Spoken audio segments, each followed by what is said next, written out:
நியாயாதிபதிகள் 6ஆம் அதிகாரத்தினுடைய 2வது வசனத்தை வாசிக்கலாமா? 6ஆம் அதிகாரம் 2வது வசனத்தை வாசிக்கலாம். ஆமென்.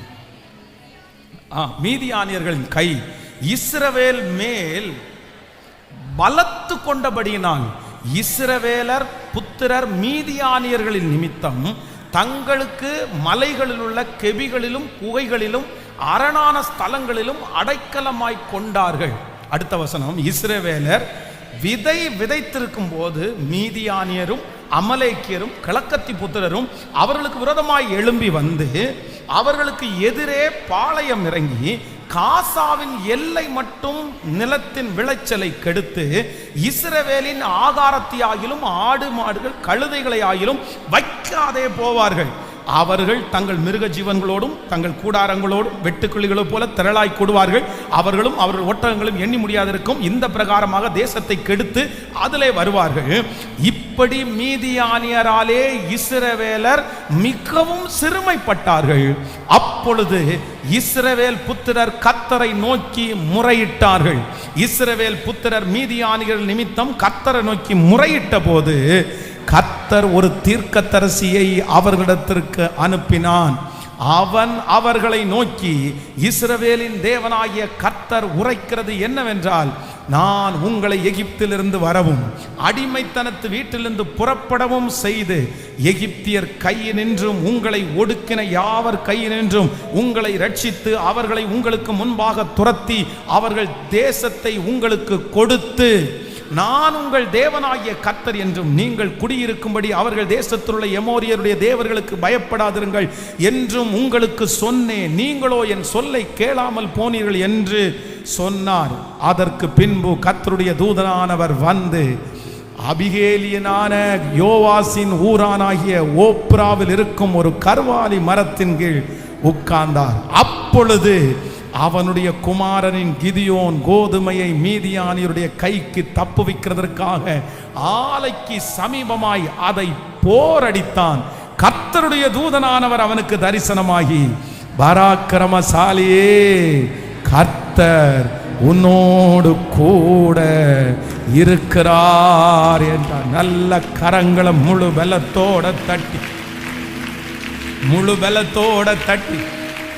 பலத்தோட தட்டி ஹல்லேலூயா, ஆமென். இங்க எல்லாரும் அமைதியா இருக்கும்போது, எல்லாரும் ஒளிஞ்சிட்டு இருக்கும்போது, ஒன்னு ஃபர்ஸ்ட் கிதியோனிடத்துல இருந்த ஃபர்ஸ்ட் கேரக்டர், அவன் ஒரு புதிய யூகத்தை உண்டு பண்ணி ஒரு புதிய ஞானத்தை கேட்டு ஒரு புதிய ஐடியாவை அவன் செய்யறான். கர்த்தர் வாக்கிய பண்ணுகிறார்.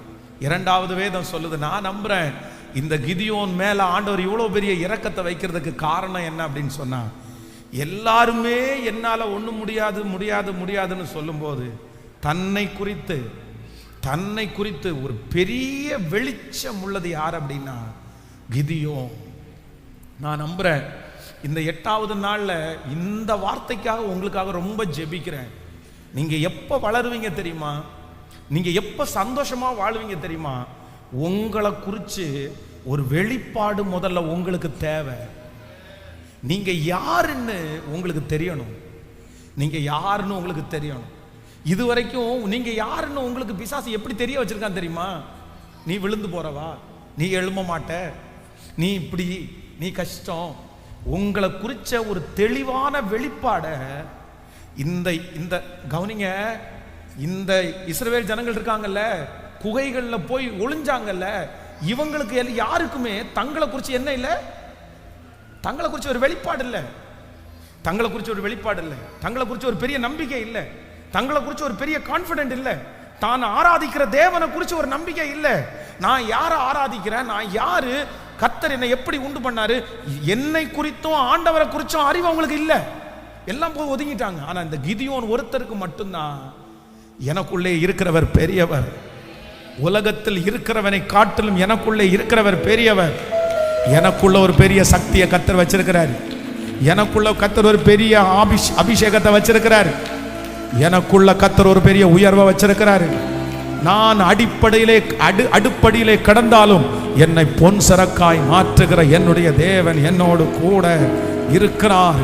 உலகத்தில் இருக்கிறவனை விட எனக்குள்ளே இருக்கிறவர் பெரியவர், பெரியவர், பெரியவர், பெரியவர். நான் விசேஷமானவன். நான் விசேஷமானவன். இன்னைக்கு எல்லாரும் இந்த 2வது அபிஷேகத்திற்காக ஜெபிக்கணும். எதுக்கு ஜெபிக்கணும்னா, ஆண்டவரே முதல்ல என்ன குறித்து நான் எனக்கு ஒரு தெளிவான ஒரு ஐடியா எனக்கு வேணும் ஆண்டவரே. நான் யார்? நான் அவ்வளவு டேலண்ட் வச்சிருப்பாங்க, ஆனா என்ன பண்ண ஒதுங்கி போய் கிடப்பாங்க. கேட்டா சொல்லுவாங்க, நான்லாம் வேஸ்ட்டுங்க, நான்லாம் வேஸ்ட்டுங்க, நான்லாம் பிரயோஜனமே இல்லைங்க, நான்லாம் ஒண்ணுமே இல்லைங்க. பாருங்க, ஒண்ணுமே இல்லாதவங்க வந்து களத்துல வந்து நின்று இருப்பாங்க.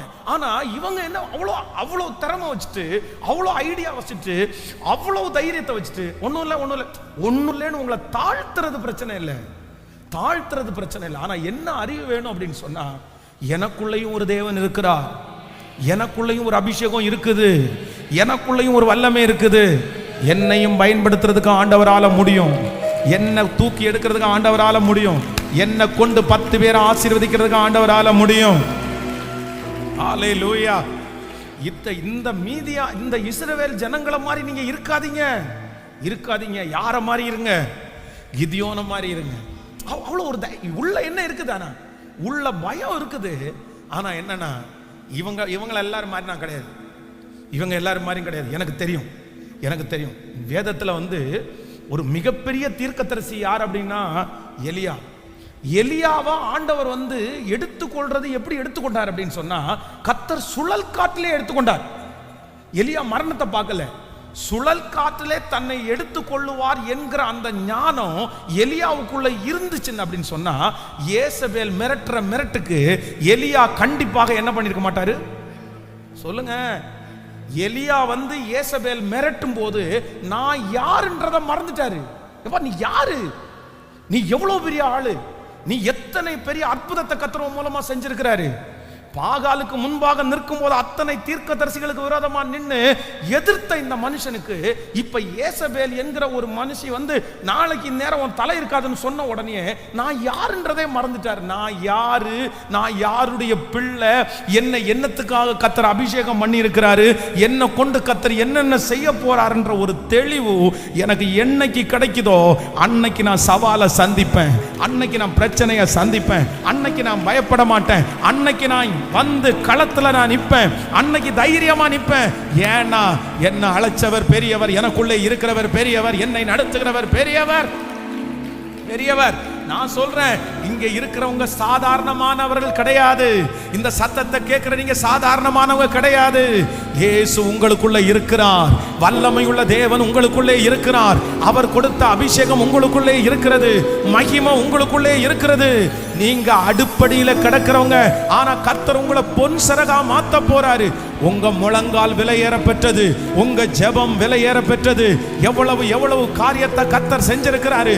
பிசாசுக்கு இது தெரியும், சத்துருக்கு இது தெரியும், அதனாலதான் உங்களை முடங்கி படுக்க வைக்கிறான். ஆனா கர்த்தர் இன்னைக்கு வல்லமையோடு எழும்பி வந்து சொல்றாரு, எஸ் பராக்கிரமசாலியே, கர்த்தர் உன்னோடு கூட இருக்கிறார். ஒரே மனிதனை முறியடிக்கிறது போல நீ மீதியானியரை முறியடிப்பாய், ஒரே மனுஷனை முறியடிக்கிறது போல நீ மீதியானியரை முறியடிப்பாய். ஹல்லேலூயா, ஹல்லேலூயா. எனக்கு ஒரு கிருபை தாங்க. வாலிப தம்பி நீ கேளு, தங்கச்சி கேளு, நீங்க யாருன்னு அறியணும். உங்க பொசிஷன் ரொம்ப பெருசு. நீங்க இந்த மாதிரி சின்ன விஷயத்திற்காக குழம்பி போய் கிடக்க வேண்டியவங்க கிடையாது. நீங்க இந்த மாதிரி பாவங்கள்ல அடிமையாய் கிடக்க வேண்டியது கிடையாது. நீங்க ரொம்ப அனாயிண்டிங் உள்ளவங்க. இல்லைன்னா கர்த்தர் இந்த சத்தத்தை கேட்க பண்ணிருக்க மாட்டாரு.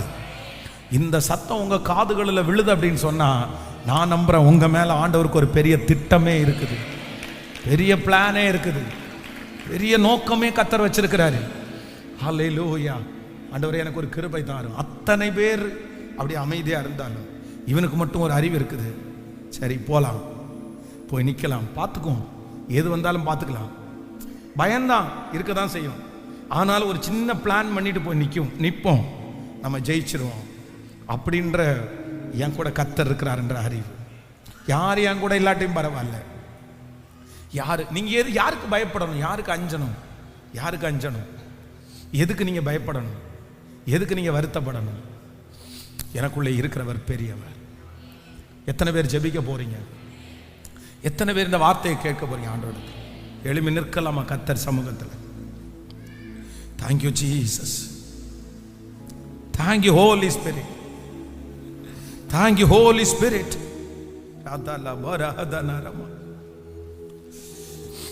Thank you, Jesus. Thank you, Jesus. Thank you, Jesus. என்ன குறிச்ச ஒரு வெளிப்பாடை எனக்கு தாங்க ஆண்டவரே எனக்கு கேளுங்க. என்ன குறிச்ச ஒரு வெளிப்பாடை எனக்கு தாங்க ஆண்டவரே எனக்கு கேளுங்க. நீங்க இந்த இடத்துல இருக்க வேண்டியவங்க இல்ல. நீங்க இந்த சூழ்நிலையில இருக்க வேண்டியவங்க அல்ல. கர்த்தர் உங்களை குறித்து வச்சிருக்கிற பிளான் ரொம்ப பெருசு, திட்டம் ரொம்ப பெருசு. ஹல்லேலூயா, ஹல்லேலூயா, ஹல்லேலூயா, ஹல்லேலூயா, ஹல்லேலூயா, ஹல்லேலூயா, ஹல்லேலூயா, ஹல்லேலூயா. சொல்லுங்க, கர்த்தருடைய சமூகத்தில் கேளுங்க. ஆண்டவரத்தில் எல்லாரும் சத்தத்தை உயர்த்தி கேளுங்க. என்ன குறிச்ச ஒரு வெளிப்பாடை கர்த்தர் தாங்க ஆண்டவரே. என்ன குறிச்ச ஒரு வெளிப்பாடை கர்த்தர் எனக்கு தாங்க ஆண்டவரே. எங்களை குறிச்ச ஒரு வெளிப்பாடை தாங்க. உங்களை குறிச்ச ஒரு வெளிப்பாடு கிடைச்சிச்சுன்னா நீங்க ஒதுங்கி ஒதுங்கி போக மாட்டீங்க. நீங்க சாதாரணமான விஷயத்துக்கெல்லாம் நீங்க கவலைப்பட்டுட்டு இருக்க மாட்டீங்க. நீங்க சாதாரணமான காரியத்தெல்லாம் கஷ்டப்பட்டுட்டு இருக்க மாட்டீங்க.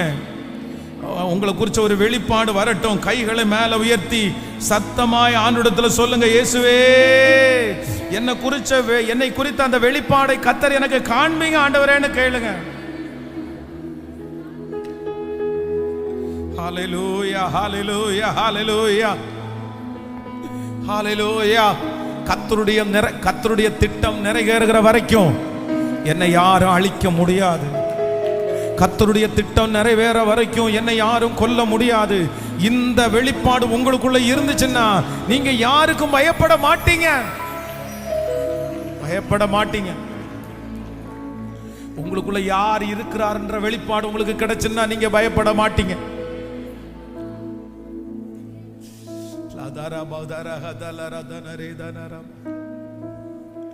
ஓ ஹல்லேலூயா. கர்த்தர் என்ன சீர்படுத்திட்டே இருக்கிறாரு. அவருடைய வார்த்தையை கொடுத்து கொடுத்து கர்த்தர் என்ன ஜெபிக்க வச்சு ஹல்லேலூயா. நீங்க யார் மகளே? அந்த சூழ்நிலையை தாண்டக்கூடிய மகள் நீங்க. எந்த காரியமானாலும் நீ அட்ஜஸ்ட் பண்ணிருவ. எந்த காரிய சூழ்நிலை ஆனாலும் நீ அந்த இடத்துல ஜமாளிச்சிருவ. எவ்வளவு பெரிய எதிர்ப்பானாலும் அந்த இடத்துல நீ தைரியமா நிப்ப. ஏன் அப்படின்னா நீ எல்லார மாதிரி கிடையாது. நீ ஸ்பெஷல் அனாயிண்டிங், கிதியோனுடைய அபிஷேகம் உங்க மேல இருக்கிறதுனால ஓ எவ்வளவு பெரிய பிரச்சனையும் நீ ஞானமா சமாளிச்சிருவ. நீ தைரியமா நிப்ப. உனக்குள்ள இருக்கிறவர் பெரியவராச்சே, உனக்குள்ள இருக்கிறவர் வல்லமை உள்ளவராச்சே. அந்த தாழ்மை அந்த நேரத்தில் தந்துருவாரு, அந்த ஞானத்தை தந்துருவாரு. நீ எவ்வளவு பெரிய யுத்தத்தையும் மேற்கொள்ளுவ. அக்கினி 7 மடங்கு எரிஞ்சாலும் அதுக்குள்ள தைரியமா போகக்கூடிய பவர் உங்களை தவிர வேற யாருக்குமே இல்லை. அந்த சாத்ராக், மேஷாக், ஆபேத்நேகோ நீங்க தான்.